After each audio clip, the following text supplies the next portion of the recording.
Okay, so that was Media Mania, everyone. Yeah.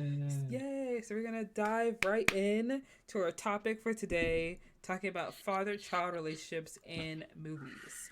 And the reason we're talking about this because presently there have been a lot of movies coming out where it seems like filmmakers are kind of like confronting their relationships with their parents, and they're Mm-hmm. really just kind of like getting into like the nitty gritty. It really feels like these filmmakers have worked through their past trauma with their parents and like what how it influenced them.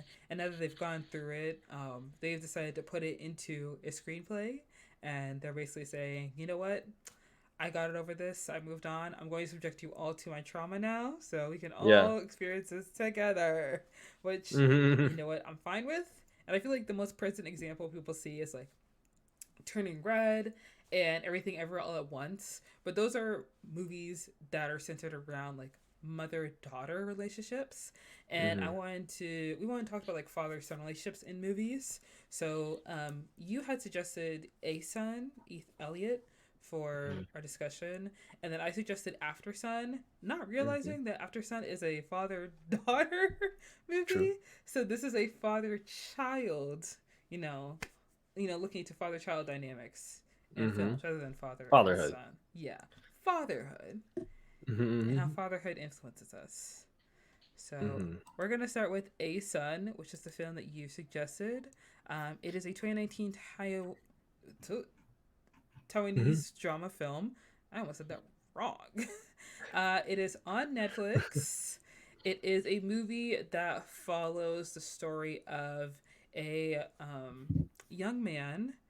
And basically, the film opens up with this young guy. His name's Aho, and his friend Radish. And they're basically trying to find this dude that I guess did them dirty. And they find him at a restaurant. And Radish chops his head off in a Mm-hmm. soup. Yep. And so in the following movie, we kind of see how Aho is then sent off to prison, and his father didn't even like defend him, didn't stand up for him, didn't do anything. Awen literally says like, "I guess I failed disciplining my son, so maybe in jail he'll learn some discipline. He'll learn how to like straighten up because I must have failed as a father." And just kind of like accepts defeat. I was like, I mean, throw him in there, throw him under the jail, and throw away the key. Yeah. and, Basically. and decides to put all of his fatherly love on his older son, a How. And the movie Mm-hmm. follows the family dynamics after Aho goes into jail and how this affects the family and everything that happens after that. And I'm glad that you picked this movie because it really is a hidden gem, and it's Mm. so weird because like Netflix has such a huge library of films, and of Yeah. course you can't watch every single thing that's on a streaming service. But this movie is so wonderfully done and beautifully shot, and like the writing is amazing. It sucks that Netflix didn't like promote this or push this, especially to me because I watch a lot of South Asian cinema. So this was like absolutely in my wheelhouse. I loved it Mm-hmm. so much. When you first watched this film, can you tell me like some things that like stood out to you, or some things that like really stuck with you after watching it? So yeah, I found one of the biggest things that stuck out to me was just the nature of the shots, like the cinematography. It's really gorgeous, and in particular, and this is something that you wrote in the script as well about noting about both films. It really is a thing of these directors allowing these scenes to breathe and like take like a longer time than you'd expect, to the point where you may watch a movie like A Son and be like, why is it so long? Like, why is Mm-hmm. this scene going on for so long? Why am I seeing this and this? Yeah. And it feels almost as if there's like a pace that's too slow. But when you understand how much it's about, like the allowing of the scenes to kind of move in that way, allow it to be much more about life than it is about a story. Mm-hmm. And that, I think, is a key part of what the director tries to communicate. It's not just that we're trying to tell you what happens and how, but it's we're trying to show you these pictures, these landscapes of like looking out into the ocean, or these shots of people just quietly going about their business in their homes. And then suddenly something happens. But like there's a lot of these just quiet, observant shots that really kind of draw to you like, oh, this is about the life that I live. Like this is about things that happen around me. This is something that I can relate with things that happen around me. It makes the movie feel very real and very much about real things rather than being about something that is a big abstraction as it might feel in a movie that's like trying to just tell a story, trying to have a tight pace, trying to be very plot driven. Um, and so because of that, I really appreciated it. It really felt like it was calming in a certain way, depressing in other ways, but like just a very moving thing to have on and kind of just even just witness and experience. I 100% agree with that. I like that you said observant because the movie does feel that way.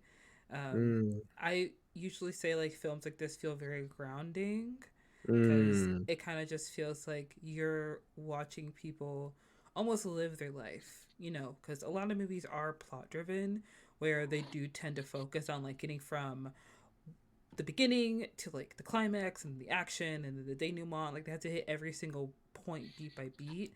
And I love that this film seemingly starts out very predictably, and then there's this huge shift in the middle of the film, and that is something that I really did enjoy because both of the movies that we're going to talk about today, they kind of deal with the theme of like ambiguity, yeah. where you really don't know why a certain thing happens, but that's just kind of how life is. Because a lot of times through movies, things will happen in the film, and then you kind of wait for the filmmaker to explain to you what's going on or why this happened or like why is this person this way, blah, blah, blah.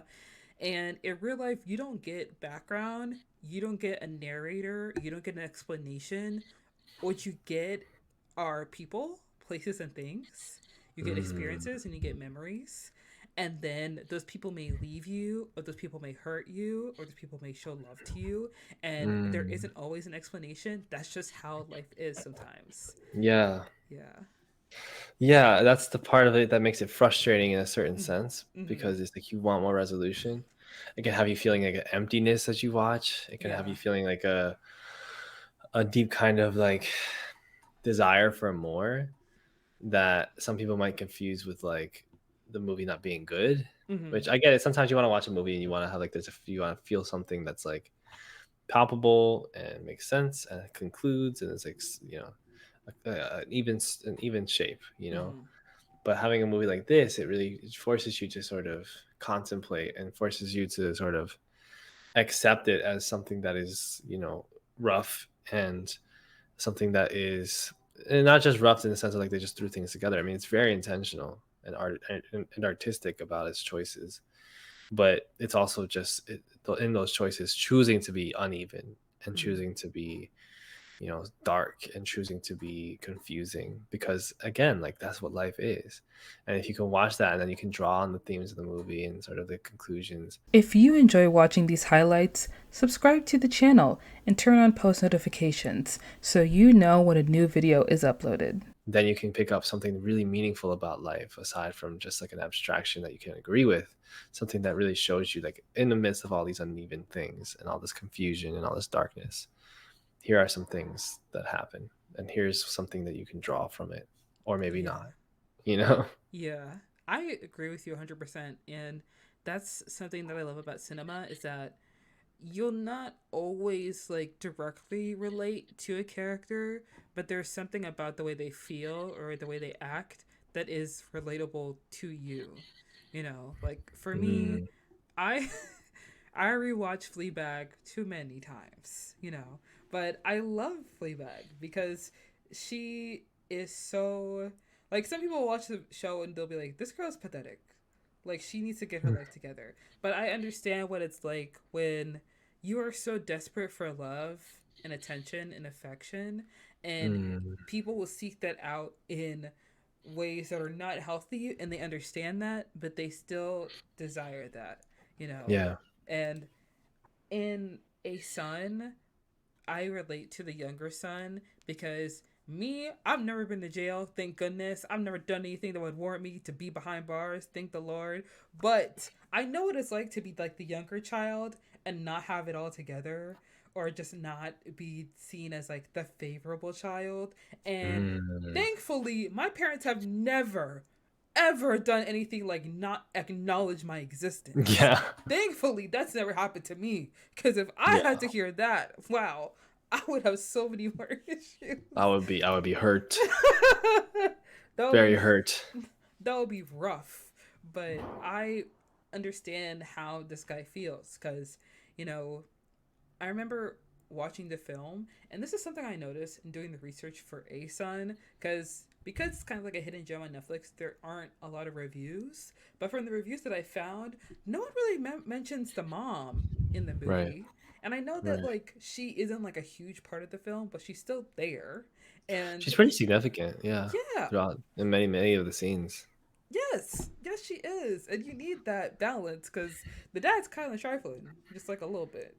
But I remember one scene when she's talking to another mom, and she's talking about how her son Aho, when he was younger, he was angry and he would get into fights like in school because he was part of like a wrestling Mhm. team, but he would also get into fights outside of school, and this just like kept happening.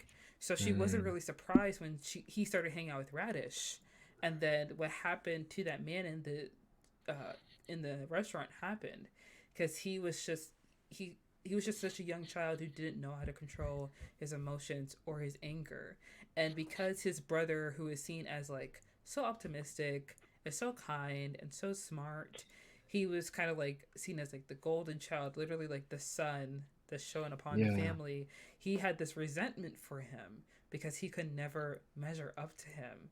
And that's something that a lot of people can relate to, you know, and that's something that I love about cinema is when characters, when you just kind of like strip it down to the basics, it's literally just like someone who's just looking for any kind of acknowledgement or any kind of like, you know, a clap on the back, any kind of like recognition for their hard work, even if it's not in the same, you know, physical, intangible manner of their siblings. Just any kind of like acknowledgement of hard work would mean so much to them so that they can feel like they matter in their family. Like Yeah. that's something that's so real and it's so palpable, Yeah. and that's why I just love Aho so much. And Yeah. he was a really good character. I was like, of course, when he got to prison, he started fighting that guy. I was like, of course he is. Of course he's gonna pick a fight Yeah. with like the biggest guy in there because that's always what Yeah. happens. That's what they say you're supposed to do, like, the bad advice, like, yeah, just pick a fight the biggest guy in there. Yeah, That'll show you're tough. show your dominance. Ugh. Yeah. Yeah. Yeah. Between Ao and A How, who do you feel like you relate to the most? It's tough. I am the younger sibling, I'm the younger brother, but I do sometimes feel like I relate more to Ahao, because that feeling that he had, that he seemed to have, that people were talking about with him, is like he was stretching himself out very thin to constantly try to look out for other people, Mm-hmm. and especially in the midst of like that his little brother is like getting into all this trouble and gets this girl pregnant, who like this poor girl, and has this life situation going on, and I was like, okay, well, I'll try to drive over to see him and bring the girl, and the girl can't come in, and he's like just genuinely very sorry that he can't bring her in, and Mm-hmm. like he has just this, it's like this kind of torture of constantly trying to be good to people, which is kind of I think it's something we can all relate to, Mm-hmm. and also kind of shows what his state of mind could have been in terms of like how much he was suffering to to eventually try to to die by suicide, Mm-hmm. and because of that, it leaves like a harrowing message about like the kind of pressure that we put on people.